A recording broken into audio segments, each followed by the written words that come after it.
All right, welcome to this very special edition of CNY Haunts on WSYR Plus. Tonight on this episode, I've gone to my hometown, the city of Oneida, where we're going to look at three very special haunted displays that are set up here that anyone can come visit here this Halloween. We've got Grayson's Nightmare, the Stranger Things house, and right now we're here on Stone Street. We'll introduce you to all three of these special displays tonight from Oneida on CNY Haunts. All right, we're joined now by Rich, Christy, and Grayson. Tell me about your haunted house here. Well, it was all inspired by Grayson, 7 years old. He's very obsessed with Halloween, if you would say. Well, we started this when I was 6. Yep, you were still 6. But no, he loves Halloween, and we had been, it all started with him, when he was a toddler, getting costumes, and every year getting a little bit more with the animatronics. And no, we started last year. he wanted to build We started last year with the animatronics. the animatronics, yes, Grace. Oh. He wanted to build a haunted house to share with the public, and so we decided to create it. It's called Grayson's Nightmares.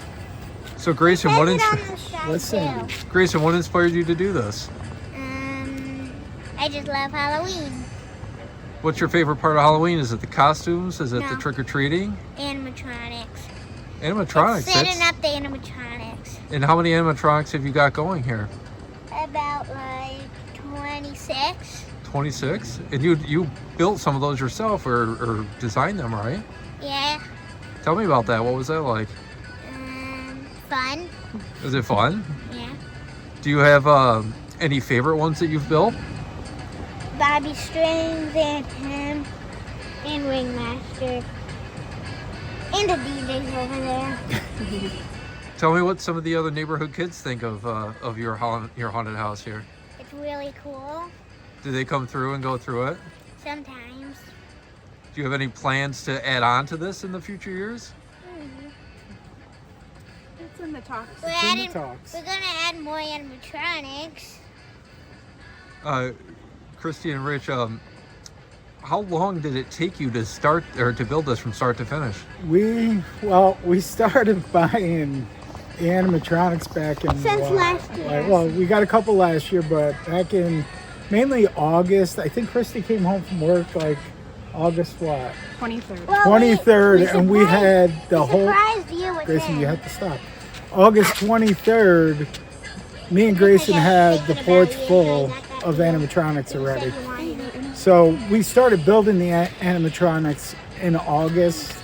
We did not start building the haunted house part until September 21st, his birthday. We promised him he could Do it on start my building birthday. it on his birthday, so we started on his birthday. What's your favorite part of the haunted house? Just seeing him smile. My favorite part are the animatronics. You know. And Grayson, you wanna grow up to be an engineer or something like that too? Grayson, get up. So is this helping you build your career towards being an engineer someday? Yeah, All right, are you guys ready to show me inside? yeah. All right, let's go. Going through, buddy. All right, Grayson, why don't you show me around inside? Go ahead, Tom.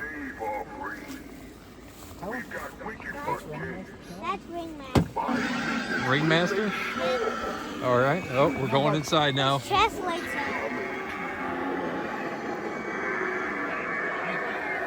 I'm already scared. We're just starting to go in. All right. Goes high. Oh, whoa.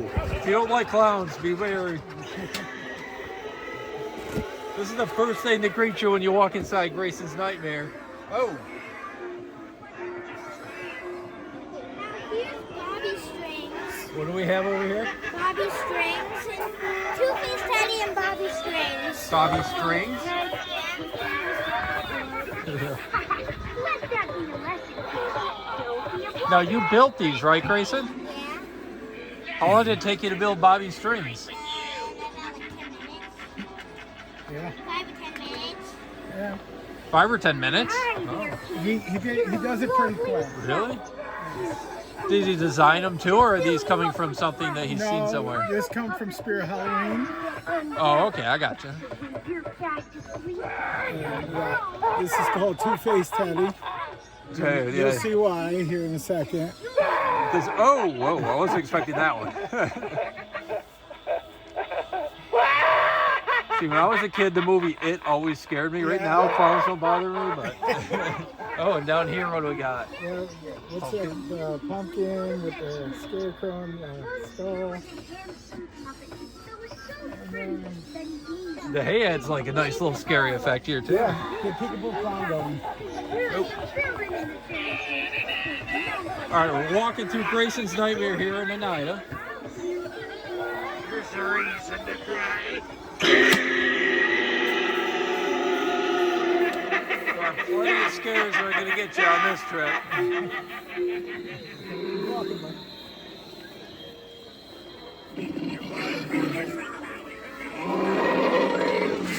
These are all the animatronics designed, made, or created by Grayson. His inspiration, 7 years old.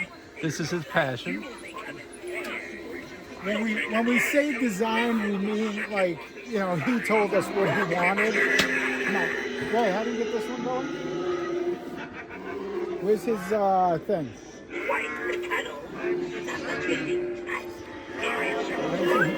Oh, there he goes.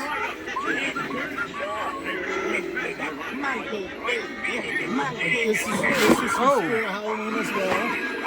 This one here was from Party City last year. This was Grayson's first animatronic that he got. Okay. Which one was? Oh, Michael Myers was. This is his second one. But this one here, it's a claw machine. Push the button. Yeah, well, let me push the button. Oh. It does have a sensor, but Test your skill. Are you ready to reach into the unknown and grab a prize? Oh. See, I was wondering what happened there. I didn't know if the eggs had something in them or... Oh. Two-Face. Always love to be hard.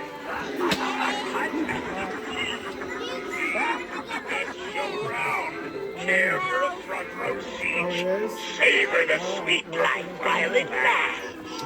The shadows. Oh. And this here, his Nana created, right? Nana created that. This here is the soul sucker. Harvester souls. Harvester of souls. The Harvester of the Souls. Yep, he's taking the soul out of her. What's this guy's name? Night Terror. Where's Michael Myers? Oh, there he is. There he is. I'm a big fan of scary movies. Halloween's one of my favorites. I put the spider webs on there. You put the spider web in there? Yep. And then his papa built that.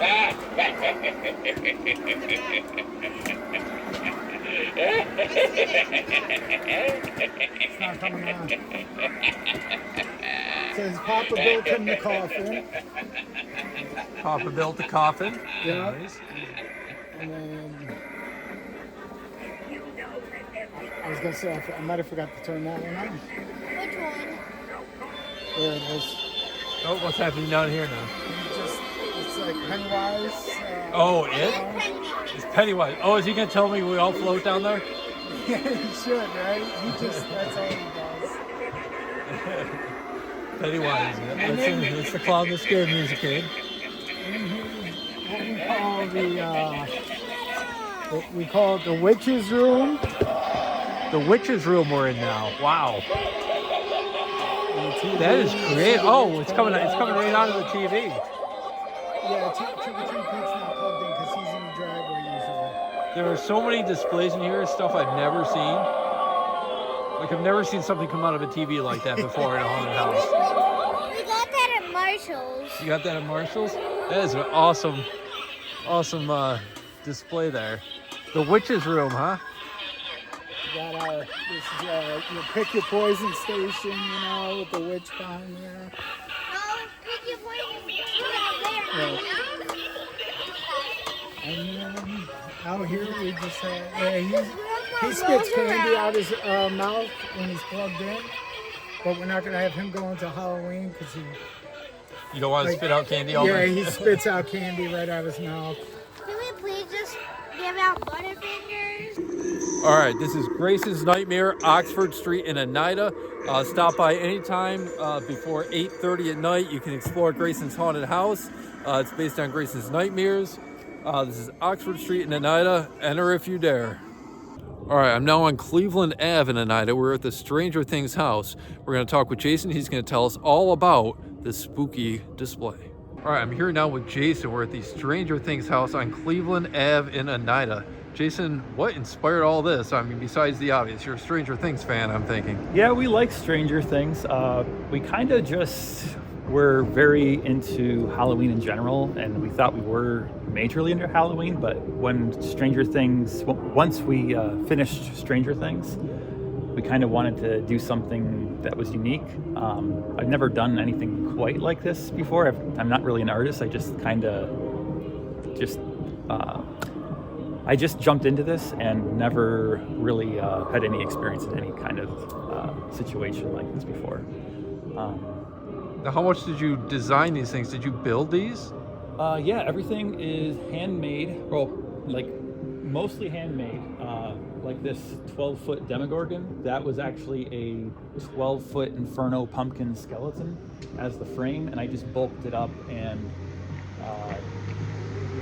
customized it a bit.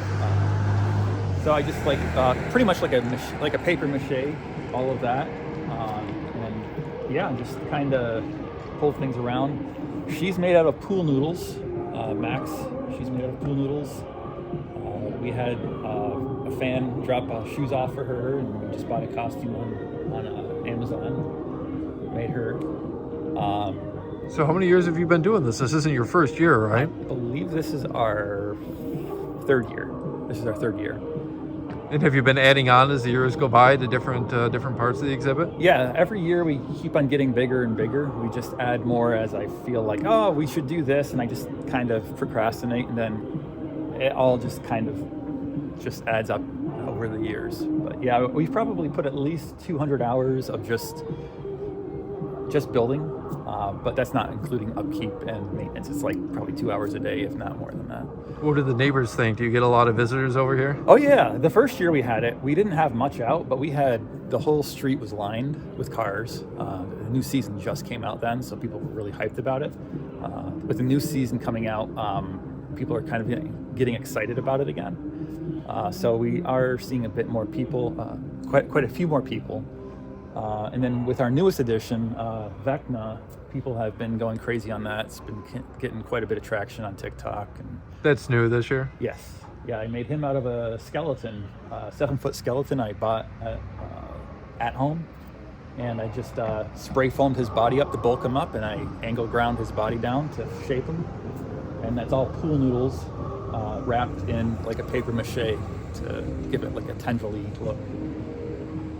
So you're getting attention not just from Central New York, not just from Oneida, but you're getting like national attention based on this, right? all over the world. We've actually been getting a lot of people, a lot of international people are really interested because people are not used to Halloween in other countries being as intense as we have it here.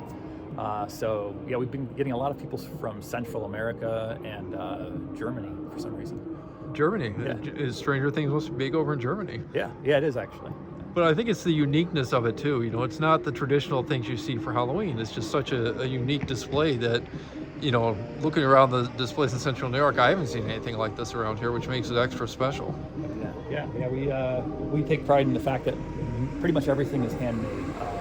I was kind of tempted to go out and try to see if I can find something. Like, they actually did sell a 6-foot Demogorgon.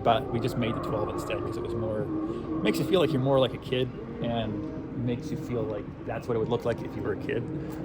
And for the kids, it's extra scary now. It's super tall.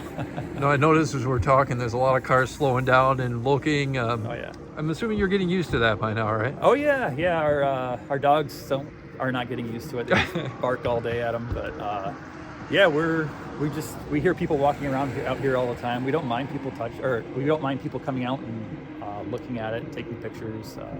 We love it when people do that and enjoy it, because that's what we made it for, is for the people to enjoy.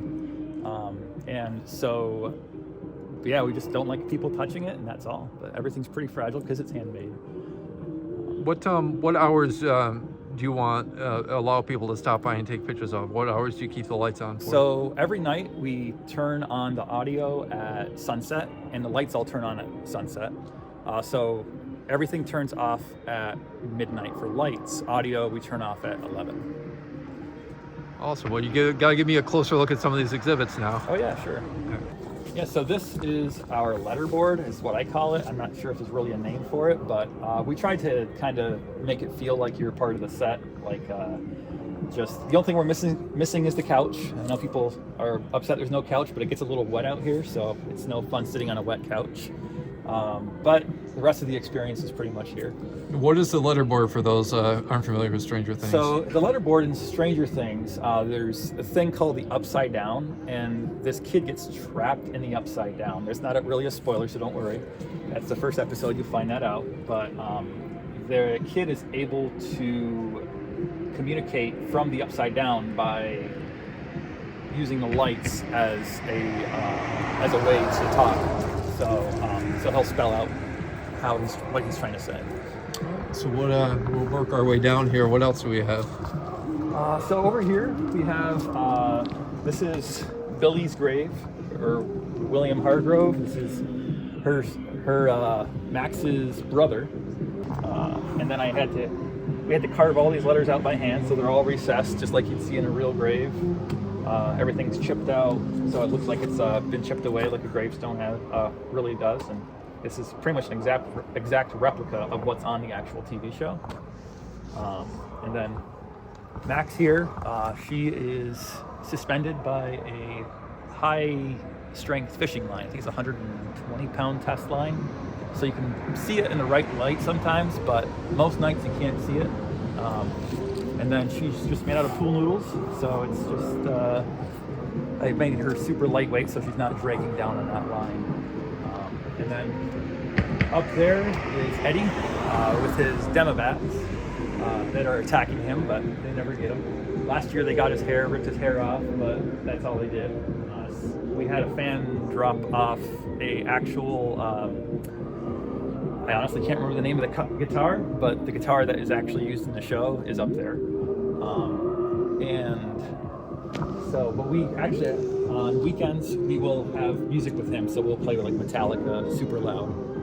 And I actually can have that set up just in case you want a demonstration for that. These, you said their name earlier, the Demigod? Am I saying that right? Yeah, so this is a Demodog. Demodog, okay. Yep. And these are a younger version of this. So these like mutate into that later on in their lifespan. So I kind of wanted to do a Demodog, but I was like, I don't know, we already have a Demogorgon, but I was like, oh, we just got to do it. So we just bought a dog skeleton at Home Depot.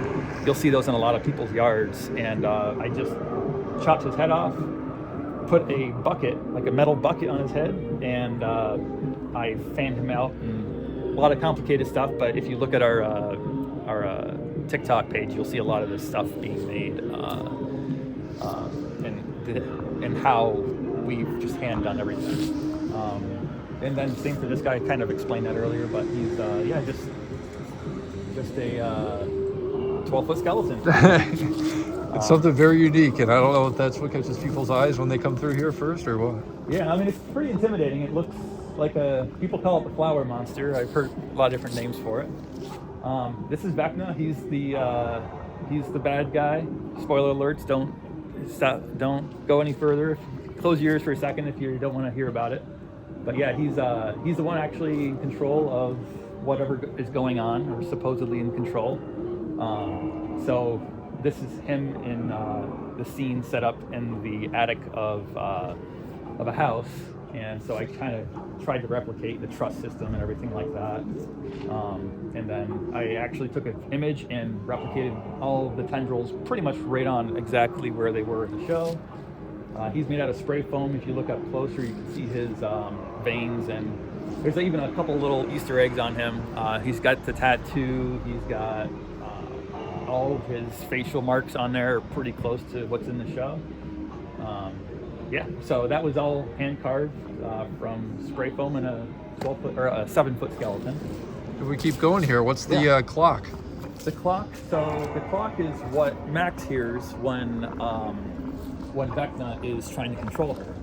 So she's hearing this in her mind, and in Vecna's world that he drags her into, the clock is a big feature of the show. So it's kind of eerie. We have the clock audio going from the show all the time.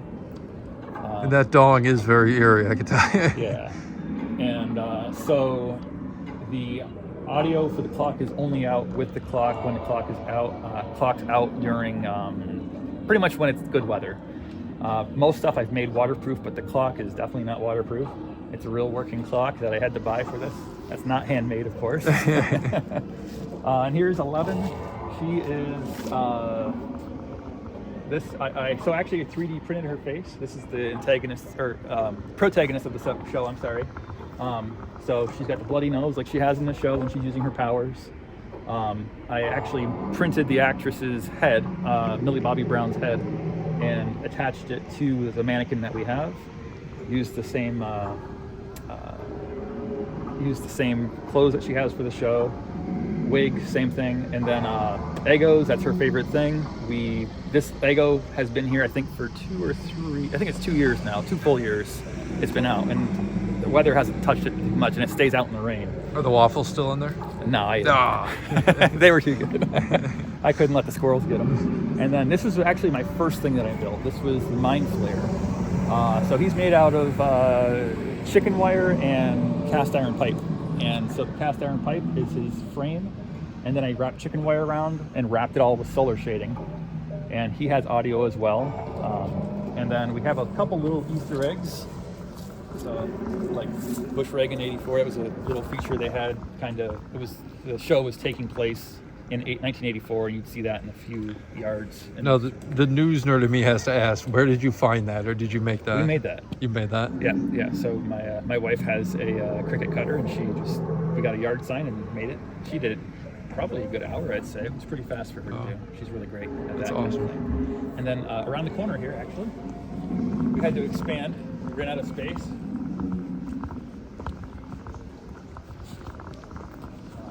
But this is Castle Byers. This is one of the protagonist's forts. This is featured in the show. There's audio for it. It has him singing in there. His little jingle that he sings. We made these all from sumac trees that were dead, and we just grabbed sumac trees and I screwed it all together and made a castle out of it. Real full-on fort. Well, Jason, this is awesome. Yeah, thank you. Stranger Things house, Cleveland Ave, Oneida. Yeah, thank you. All right, I'm here now with Ken. We're on Stone Street in Oneida. Ken, you've got quite a display here. Can you tell me about it? Yeah, well, it started back in 2022. I've always wanted one of the 12-foot skeletons and never knew where to get one. Well, then somebody told me I could get them at Home Depot. I went there and they didn't have any. So I bought the 9-foot werewolf and I loved it. And a day later, my wife said, we got to go back and get the witch that's suspended on a broomstick. So it all snowballed from there. We just love it. It just kept getting bigger and bigger, and right now we're standing in the Stone Street Cemetery. Yes. Which is a playoff of the street that we're on right now. Yeah, tell me about some of these decorations. How long did it take you to get all these? This is only our 4th year. That one that you were just looking at, I made with a wiper motor. I saw it on YouTube, so I recreated it. Now, I noticed Oneida has a lot of houses that really go all out for Halloween. Yes. Is there a reason why? I think it started because they were having Halloween contests in Oneida, but for some reason they're not doing it this year. And how have your neighbors reacted to this display? Are they loving it? Oh yeah, they love it. Yep. Do you have a lot of neighborhood kids around here that like to come over here? They come every night, just about every other night. I just had one come by earlier, and she said, my grandson has me drive by here twice a day. So tell me about your inspiration behind this. It started with the giant skeleton, you said? Or Yeah, was it started with the skeleton. We used to drive out to Whitesboro to visit my wife's grandmother, and on the way home we'd drive by Route 69, right before it gets to 233, there was a guy with some giant skeletons. And so that's where it all started. Is there anything you're looking to add on to this in the years to come? A bigger lawn. You might need it at this point. What time do you leave the lights on for that people can come visit you? Well, we turn them on. They turn on somewhere between 6 and 6:30 now. And then we'll sit on the porch and wait for people to drive by, and we get out and tell them they're welcome to pull over and get out and look around. And we lead them through and show them how to activate things. And we shut it down just before 9 o'clock. We'll turn off all the battery operated stuff and all the sensor driven stuff that goes off, and leave it on just lights, and it'll stay on just lights probably until about midnight. Awesome. Well, can you show me around and show me some of these displays you have? I sure can. All right, well, this is our dragon entrance, and the dragons breathe smoke. They have fog machines attached to them. This is our entranceway into the display, and there are small wolves on the sides, and when you clap, they activate and start howling. Kids can clap and activate anything they want.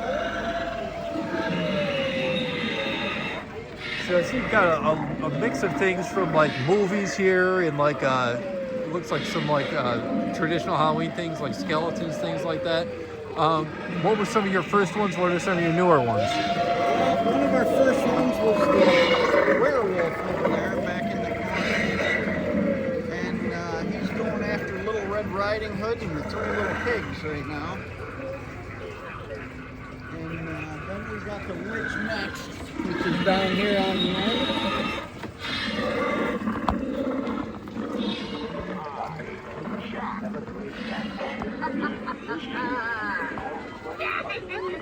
And she is suspended up on the broomstick, flying. My wife just loved it and said, "You're welcome to get that." That is so impressive. And I love that because all your displays, there's a mix of like something for everyone here. Yeah, I mean, we try to make scenes. Like down here, we have the witches scene, as well as Yoda over here has got a witch's hat on. And then we have the cemetery scene. Like I said, the dragon entrance scene. With the family of skeletons behind it. We have a water scene down on the end. With the Little Mermaid and King Triton. Oh, you've even got the skeleton on the roof. I didn't notice him yet. Oh yeah, we got him last year toward the end, and this year I put LED eyes in him so that he can see. Yeah, he really jumps out up there. When you look up, he's just right there. Yeah, he's got the shingles up on him like he's ripping right on the roof. How'd you get him up there? Did you have to climb up there? Did you use a ladder? Yeah, we had to pull him up a ladder on the back of the roof. My brother had to come over and help me, and then we had to slide him down into place without his arms on. And then my brother held my belt loop while I reached down and twisted his arm. Now, I see some more unique ones over here. There's even is that a skeleton dog? Yes, it is. Tell me about that. Well, we have the skeleton family, and they're walking the dog. The man is walking the dog, and one of his kids is riding the dog. A skeleton headless horseman too, right? Yep. Yeah, one of my nephews loves the headless horseman, so he's gonna love that scene. He's a big Halloween fan, so he's gonna probably be out here to look at all this. Yeah, we have a new skull bench back there that people can sit wow, on and yeah. have their pictures taken. And it's got nice lighting back there, so it works out real good. And those are the 3 little pigs that you're zoomed in on now. So awesome. Oh, is that a snake? That's a snake. My dad hated snakes. If he drove by and saw this, he would not have been happy. That was the one thing we used to always taunt him with his kids is snakes. Well, that does it for this edition of CNY Haunts on WSYR Plus. Stay safe out there this Halloween.